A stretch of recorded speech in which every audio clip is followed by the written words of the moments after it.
दोस्तों, किसी ने ठीक ही कहा है, उनके साथ ज़रूर रहो जिनका वक्त खराब है, पर उनका साथ छोड़ दो जिनकी नीयत खराब है। आज की कहानी एक ऐसे लड़के की है जो सिर्फ 22 साल का था। वह एक जमींदार के यहाँ नौकरी करता था। उसके माँ बाप इस दुनिया में नहीं थे। उसकी जिंदगी कठिनाइयों से भरी हुई थी।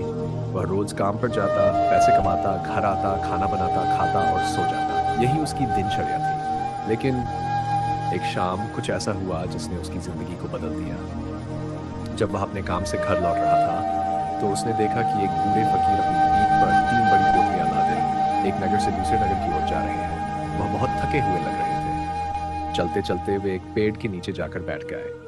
तभी उनकी नजर उस लड़के पर पड़ी जो उसी दिशा में जा रहा था। जैसे ही वह लड़का उनके पास से गुजरने लगा, फकीर ने पीछे से आग्रह भरी आवाज में कहा, सुनो बेटा, क्या तुम मेरी थोड़ी मदद कर सकते हो? ये पोटलियां बड़ी भारी हैं और मैं बूढ़ा हो चुका हूँ। मैं ज्यादा देर तक इनका बोझ नहीं उठा सकता। क्या तुम मेरी एक पोटली उठा सकते हो और इसे दूसरे गांव तक पहुंचा सकते हो?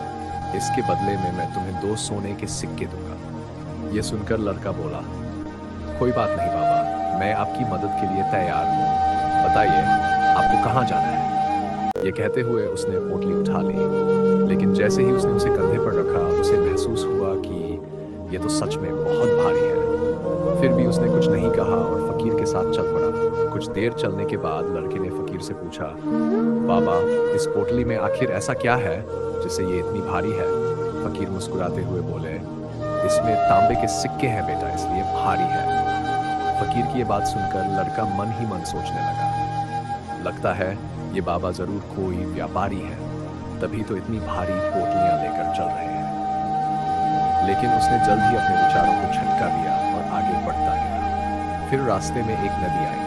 फकीर बोले, बेटा, मैं बूढ़ा हूँ, ये 2 पोटलियां लेकर नदी पार करना मेरे लिए मुश्किल है। क्या तुम एक पोटली और ले सकते हो? इसके बदले में मैं तुम्हें 2 सोने के सिक्के और दूंगा।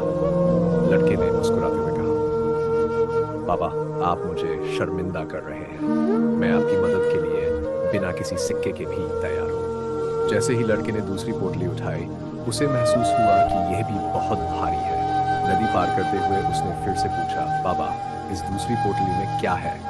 फकीर बोले, इसमें चांदी के सिक्के हैं बेटा। अब लड़के के मन में लालच धीरे धीरे घर करने लगा। उसने सोचा, 2 पोटलियां तांबे और चांदी की हैं। अगर मैं ये सिक्के लेकर भाग जाऊं तो क्या होगा? बाबा बूढ़े हैं, ये मेरा पीछा नहीं कर पाएंगे। फिर पहाड़ी पर चढ़ते हुए फकीर ने तीसरी पोटली भी लड़के को दे दी। इसमें सोने के सिक्के हैं बेटा, इसे गिराना मत। अब लालच अपने चरम पर था। लड़के ने मन ही मन ठान लिया, जैसे ही मौका मिलेगा मैं इन तीनों पोटलियों को लेकर भाग जाऊंगा। जैसे ही वह पहाड़ी की चोटी पर पहुंचा, उसने पोटलियां उठाई और तेजी से भाग खड़ा हुआ। वह सीधे अपने घर पहुंचा। अब मेरी गरीबी खत्म हो जाएगी, मेरा जीवन बदल जाएगा, वह खुशी से चिल्लाया। लेकिन जब उसने पहली पोटली खोली तो उसमें जंग लगे हुए लोहे के सिक्के निकले। ये क्या? उसने दूसरी पोटली खोली, उसमें भी वही था। फिर तीसरी खोली, नहीं, ये कैसे हो सकता है? अचानक उसकी नजर एक पत्र पर पड़ी। उसमें लिखा था, यह सब एक ईमानदार व्यक्ति की खोज के लिए किया गया है। मैं इस राज्य का राजा हूँ, मेरा कोई उत्तराधिकारी नहीं है। मैं तुम्हें परख रहा था। अगर तुम ईमानदार होते तो आज तुम राजा बन जाते, पर अफसोस, तुमने अपनी नीयत खराब कर दी। ये पढ़ते ही लड़के ने अपना सिर पकड़ लिया और जोर जोर से चिल्लाने लगा। उसे एहसास हुआ कि उसकी नीयत और लालच ने उसे सब कुछ गंवा दिया। दोस्तों, महात्मा बुद्ध कहते हैं, विचार ही सब कुछ है। जैसे हम सोचते हैं वैसे ही बन जाते हैं। इसलिए हमेशा अपने विचारों पर काबू रखें। गलत विचार को जड़ से उखाड़ फेंकें, वरना यह